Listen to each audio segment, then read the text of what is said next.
आज व्यू है पानी पानी पानी पानी पानी पानी, और दिन भी सानी सानी सानी सानी सानी सानी। आ जाओ on the beach यार, फोटो मेरी खींच, कितनी किस्मत होगी तेरी कर तू नहीं है बात न मानी।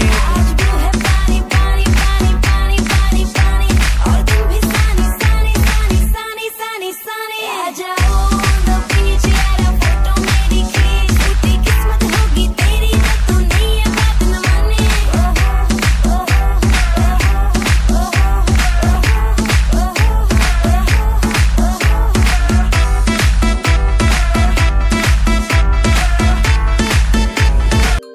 आज आम्ही खूप एन्जॉय केला, आज आम्ही पूल खेळला, आज आम्ही स्लाइड्स खेळले, आज आम्ही वेल पूल खेळला। तर आज आम्हाला खूप मजा आली आहे गाईज। तर तुम्ही पण या इथं नक्कीच, आम्ही पण आलेलो आहोत। तर आता माझी छोटीशी ट्रिप होती, आता आम्ही घरी जात आहोत। बाय। हॅलो गाईज, तर आज आम्ही सकाळी 9 वाजता गेलो होतो, अजून सायंकाळी 6:30 वाजता आलो। आज आम्ही वॉटर पार्क मध्ये खूप धमाल केला, पाण्यामध्ये खूप एन्जॉय केला। वॉटर पार्क मधून आम्हाला घरी यावंच वाटत नव्हतं।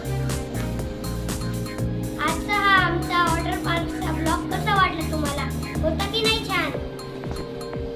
आमचा ब्लॉग आवडला असेल तर लाईक करा, शेअर करा, सबस्क्राईब